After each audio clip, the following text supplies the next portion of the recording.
என் பலவீனத்தை என்னால தாங்கவே முடியலன்னு சொல்லி அழுதுட்டு இருக்கீங்களா? இன்று கர்த்தர் நமக்கு தரும் ஆலோசனை 2 கொரிந்தியர் 12:9.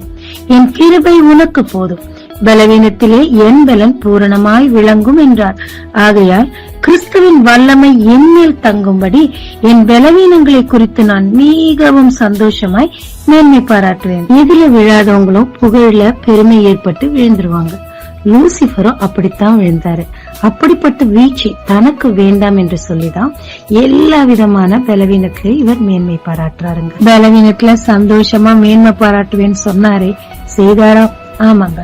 அடி அடி அடின்னு அடிச்சு தொழுமரத்துல கையையும் காலையும் கட்டினப்புறமும் தேவனை சந்தோஷமா துதிச்சு பாடுனாங்க பாருங்க. அப்ப சிறை கதவு திறந்தது. எல்லாரும் ரட்சிக்கப்பட்டாங்க. காவலாளி பயந்துட்டார். உயர் அதிகாரிகள் என்ன கொல்ல முன்னாடி நானே செத்துறேன்னு முடிவெடுத்துட்டார்.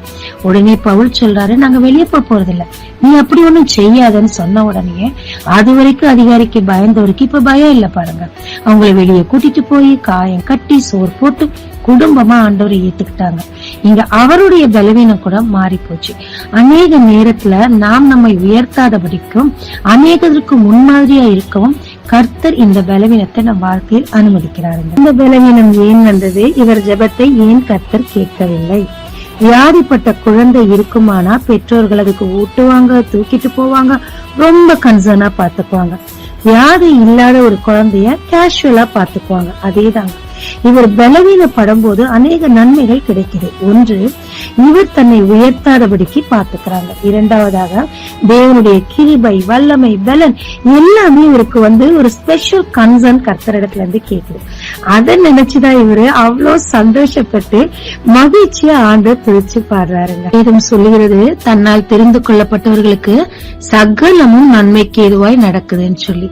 சோ உங்க பலவீனத்தை குறிச்சு ரொம்ப ஃபீல் பண்ணாதீங்க. நீங்க பலவீனம் அடைய அடைய கர்த்தருக்குள் அவர் வசனங்களை கொண்டு சந்தோஷப்பட்டு அதை குறித்து மேன்மை பாராட்டி ட்ரை பண்ணுங்க. அப்போது தேவ கிருபை உங்களை ஆண்டு கொள்ளும். அதை விட அதிகமா அவருடைய பலன் உங்களுக்குள்ளாக பூரணமாய் விளங்கும். இதன் விளைவு பலவீனமான அநேகர் உங்கள் மூலமாக பலப்பட கர்த்தர் கிருபை செய்வார். ஏன்னா அவர் நம்ம முன்மாதிரிகளாய் வைத்திருக்கிறார். ஜெபிக்கலாமாங்க. தேவரீர், என்னுடைய பலவீனம் என்னை மிகவும் துக்கப்படுத்துகிறது. ஆண்டவரே, எனக்கு புகழ்ச்சி பெருமை வரும்போதெல்லாம் அந்த மகிமை உமக்கே கொடுக்க கற்றுத்தாரும் கர்த்தாவே. உம்முடைய கிருபை, வல்லமை, பலன் எனக்குள்ளாக விளங்கும். பலவீனத்தில் உமக்குள் மகிழ்ந்திருக்க கற்றுத்தாரும். இயேசு மூலம் பிதாவே, ஆமென். இயேசு கிறிஸ்துவின் நாமத்தில் இந்த நாளில் உங்களை ஆசீர்வதிக்கும் ஜீசஸ் விஷன்.